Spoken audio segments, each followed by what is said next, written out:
Fala galera, beleza? Eu sou o Renan Marcel, espero que vocês estejam bem. Estou trazendo mais um vídeo sobre cones, mais especificamente setor circular, em que tem pouquíssimas informações. O exercício aí, quando eu coloquei para os meus alunos da escola que eu trabalho, eles ficaram bastante surpresos, falaram: professor, mas não tem informação. Eu falei: mas dá para fazer, bora ver como é que faz isso.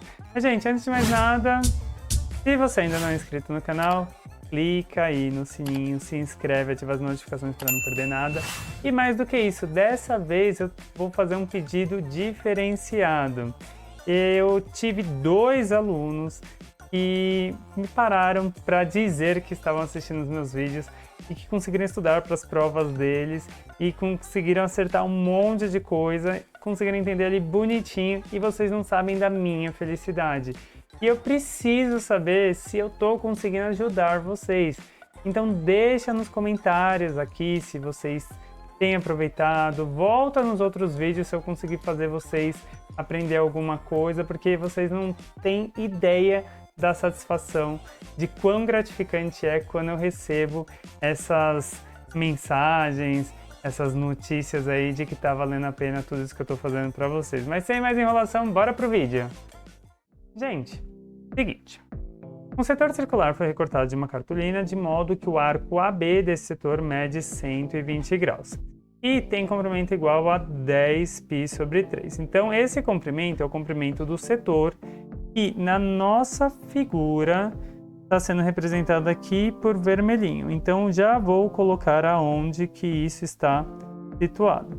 Então aqui tem o nosso 10π/3. Beleza.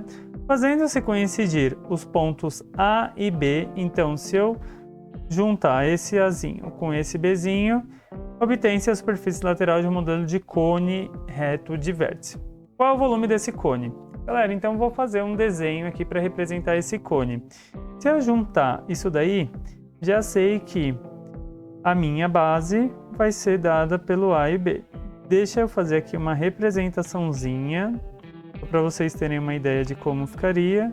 A gente consegue ver a frente, mas não consegue ver atrás, e ficaria alguma coisa parecidinha com isso, tá, gente? Lá em cima eu vou ter o vértice que está sendo representado ali pelo O. Ao contrário do que muitos pensam, aquele ângulo de 120 que está ali sinalizado, tecnicamente eu não consigo ver, tá? Então muita gente acha que ele está aqui nesse ângulo, mas não, ele está ali envolto, ele está curvo, então assim, não é 120 exatamente formado por esses 2 segmentos que eu teria ali, tá bom? Bom, o que eu começo a perceber? Que, gente, se aquele comprimento do A até o B, então vamos colocar aqui eu juntei os 2 pontos, né, que é o ponto A e o ponto B, então estaria aqui, certo? Além disso, esse segmento que está indo do O até o A, ou do A até o B, esse segmento é a geratriz do meu cone. Então aqui tem a nossa geratriz, aqui é a geratriz. E são as únicas informações que eu tenho explicitamente. Mas aquele arco que está em vermelho, aqui na minha figura do setor, na minha figura do cone, ele é toda essa voltinha. Então, isso tudo aqui, que eu estou sinalizando com essa setinha, é 10π/3. Mas isso daqui, gente, também é o nosso comprimento da base. Olha só as coisas começando a acontecer. Esse aqui é o comprimento da base. Vocês precisam saber que comprimento dessa base é uma circunferência. Então é 2πrzinho, tá? Então o comprimento de circunferência vai ser 2πrzinho da base. Então existe um raio nessa base que eu vou sinalizar aqui para vocês. Eu vou colocar ele de roxinho, tá bom, gente? Vou colocar de roxo. Ó, o meu raio da base, ele está aqui. Então é esse raio da base que eu vou tentar descobrir agora, fazendo essa equaçãozinha, 10π/3. Bom, se tudo aqui está se multiplicando, eu consigo passar dividindo, mas eu já vou acelerar um pouco esse processo, tá bom?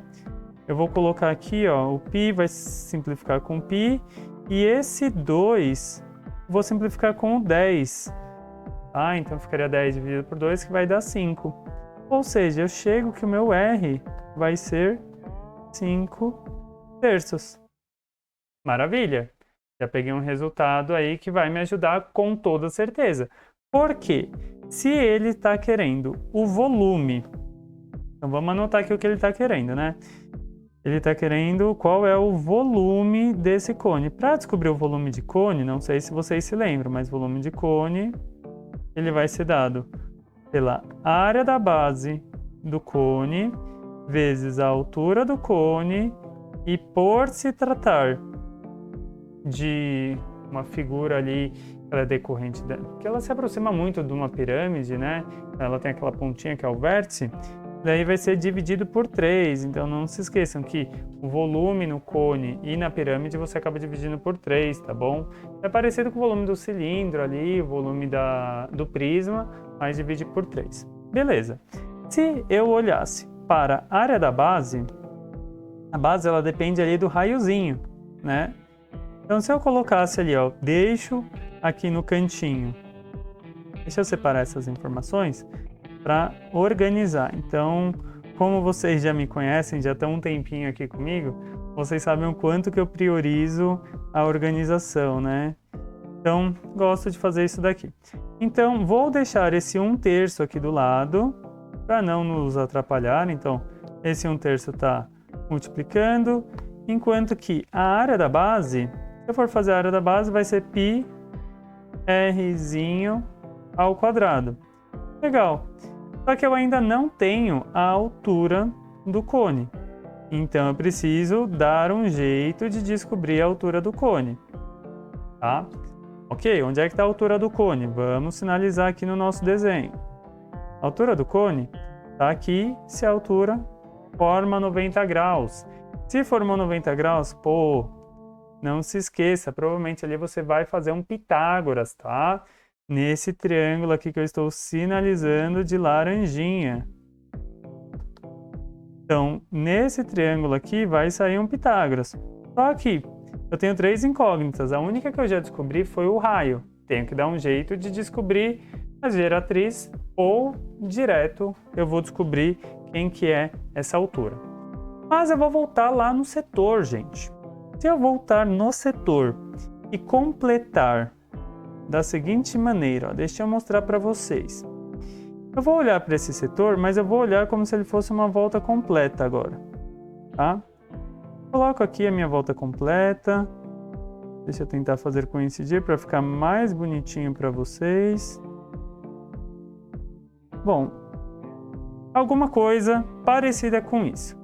Vocês conseguem perceber que o setor ele é uma partezinha dessa volta completa.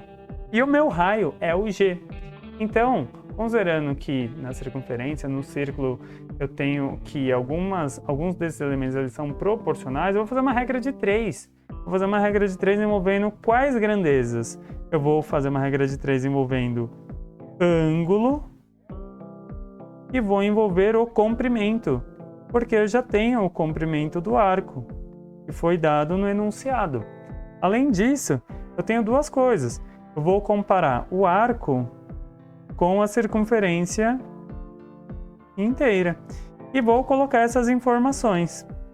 Agora, muita atenção para vocês não colocarem coisa errada, tá bom?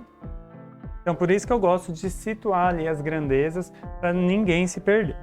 Então, eu sei que 120 graus do meu arco corresponde a um comprimento de 10 π sobre 3. Mas olha só essa dica, para vocês não confundirem, porque já tem um traço de fração ali. Eu vou acabar colocando outro traço de fração. E quando for multiplicar em cruz, para não virar uma bagunça, toda vez que tem fração, olha só a diquinha. Já coloca um parênteses para você saber que isso tudo vai acabar se multiplicando. Gostou? Então, ó, aqui vai ter uma fração igual a outra fração. Então, isso aqui é uma proporção. Na circunferência inteira, eu tenho um ângulo de 360 graus. E como que eu calculo o comprimento de circunferência? É 2 pi raio.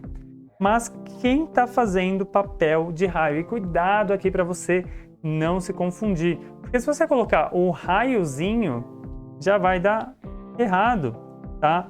Gente, o raiozinho você não vai usar, você vai usar o G. Tá? Então, por que o G? Porque aqui você está falando de um raio grandão. Então, seria um Rzão. Então, eu já vou trocar o Rzão por G. O Rzinho é da base, o Rzão é do setor, tá bom? Então, o raio do setor é o G e é onde as pessoas costumam errar. Então, gente, considerando que aqui eu só tenho uma incógnita, maravilha. Além disso, eu já consigo simplificar, ó, esse 120 com esse 360. Lá em cima ficaria 1, aqui embaixo ficaria 3 e vou multiplicar em cruz. Ao multiplicar em cruz, já poderia ter simplificado muito mais coisa, tá bom, gente? Mas olha só como que vai ficar. Não vou pular tantas passagens também para vocês não se perderem. O 2π sobre 3 multiplicou aquele 1 do 120 graus, depois de simplificado, e esse 3 vai multiplicar o 10π sobre 3. Finalizando essas contas, olha só que maravilha. Eu consigo cortar esse π com esse π, pois estão todos se multiplicando. Esse 3 com esse 3, pois um está no numerador e outro no denominador. E esse 2, ele vai simplificar com esse 10. Então, eu estou pulando uma passagem, tá? Eu deveria passar como operação inversa para o denominador, dividindo. Então, 10 dividido por 2, eu chego que o meu G é igual a 5. Maravilha! Por quê? Se eu tenho agora o valor do meu G, e gente, eu não estou colocando as unidades de medida, mas elas se preservam, tá bom? Mas, se eu tenho o meu G e eu tenho o meu R, eu posso olhar para esse triângulo aqui, que está em laranjinha, e fazer um teorema de Pitágoras. Sempre a geratriz vai ser a sua hipotenusa. Então, ó, deixa eu colocar aqui quem seria esse Pitágoras. Seria quadrado de G igual ao quadrado da altura, a altura do cone, né? Mais o quadrado de R. Só que eu não vou fazer essa continha aqui. Eu vou colocar ela aqui para baixo e depois eu pego esse resultado. Então, vou colocar ela aqui para baixo, porque ali eu já comecei a resolver a parte do volume. E lembra que eu estou fazendo tudo isso porque me falta a altura do cone. Então, tudo separadinho, tudo bonitinho. Bora fazer essa conta que vocês vão ver que vai dar um número muito diferente aí, que eu mesmo quando estava fazendo eu falei, nossa, será que está certo isso daqui? E sim, estava certo. Bom, no lugar do G eu vou trocar por 5. Coloca parênteses, principalmente porque... Gente, eu vou chamar só de H, tá bom? Coloco parênteses principalmente porque é uma fração ali. Então, vou fazer essas contas, vou terminar essas contas e, pulando algumas passagens, eu chegarei nisso daqui, gente. Ó, 25 ao quadrado. Esse que está em roxinho, já coloquei do outro lado, fazendo operação inversa, então ele vai subtraindo. Além disso, eu já vou colocar ao quadrado, tá bom? Galera, mostrei isso daqui num shortzinho. Se eu não tenho nada no denominador, coloco 1, mas eu quero que tenha o mesmo denominador e não tem mais nada, basta multiplicar em cima e embaixo por 9. E eu não vou fazer essa conta, 9 vezes 25, e olha só por que eu não vou fazer essa conta. Porque eu consigo usar algumas propriedades que são bem interessantes. Mas se você fosse fazer essa conta, você poderia fazer 10 vezes 25, daria 250, e tirar o 25, tá bom? Então, mas eu não recomendo, tá? Olha, porque eu gosto disso daqui que eu vou mostrar para vocês. Pode ser que vocês não gostem, vocês acabem se perdendo, mas espero que aproveitem. Então, 9 vezes 25 menos 25, então será menos 1 vezes 25, tudo isso aqui está sobre 9. Eu vou ter quantos 25? É igual a 9x menos 1x, daria 8x, mas nesse caso é 8 vezes 25. E são aquelas contas que eu sei que os alunos eles não gostam, mas que se eles tivessem essa noção, prestassem atenção quando foi falado lá, provavelmente no 9º aninho, vocês iam estar muito melhor de conta. Então aqui eu também estou tentando trazer essas dicas para vocês. Galera, eu vou terminar essa conta porque olha só, esse H, operação inversa, né? Mais ou menos raiz, mas sim, eu sei, eu não vou pegar a parte negativa porque é uma medida.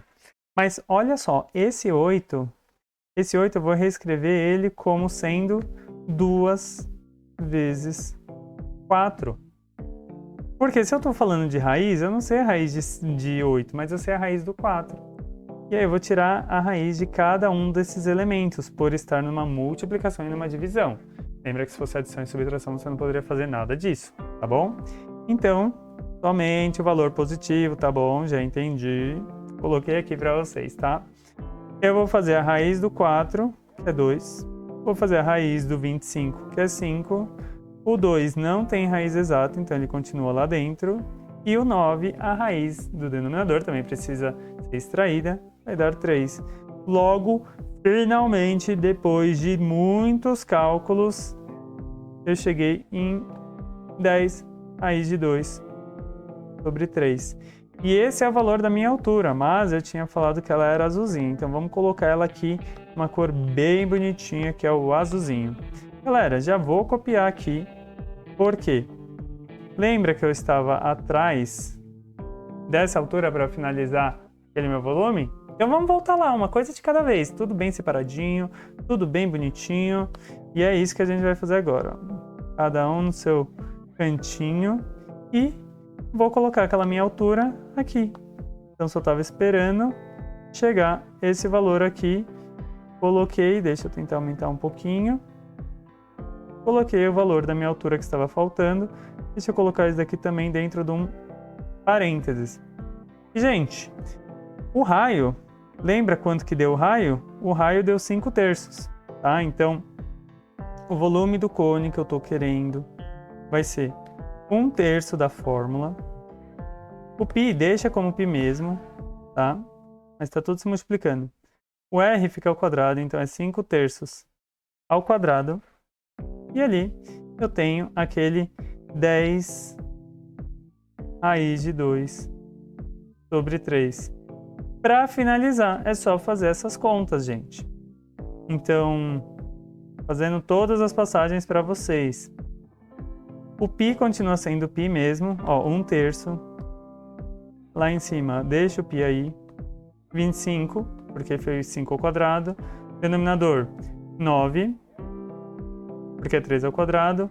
E você mantém esse número aí.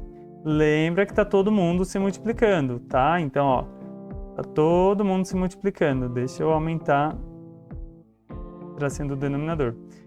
Multiplicação de fração. Multiplica todo mundo que está no numerador em cima, multiplica todo mundo que está embaixo no denominador e a gente vai chegar finalmente, depois de todas essas voltas, a partir apenas de uma informação que você tinha, que era o comprimento do setor, que parecia pouco, e era pouco, mas olha quantas voltas a gente deu para finalmente conseguir chegar. A gente vai chegar nisso daqui, ó. 250 π raiz de 2, 3 vezes 9, 27, vezes 3, 81. 81. E não pode esquecer da unidade de medida. Nesse caso, tudo está em centímetros. Então, por se tratar de volume vai aparecer quando for uma figura tridimensional. Então, por isso que você vai colocar aqui o cubo, centímetros cúbicos, então. E esse foi um videozinho aí com uma resolução que eu acho que vale a pena a gente comentar, hein? Então, vamos lá para as considerações finais.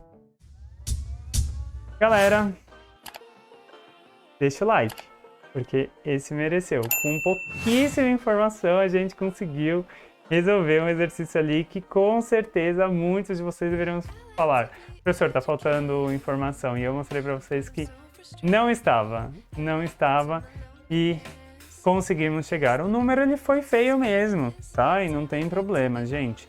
É um número, né? O π é um número, raiz de 2 é um número, fração, é número, isso é o mais importante. Mas a gente está chegando ao final de mais um vídeo. Eu espero que vocês tenham curtido. Gente, comenta aí se você acha que foi difícil. Lembra que eu falei no início do vídeo? Pedi para vocês compartilharem comigo as suas impressões, mas eu vou ficando por aqui. Espero vê-los no próximo vídeo. Gostei bastante desse exercício, espero que vocês também tenham gostado. Um grande abraço, até mais e tchau, tchau!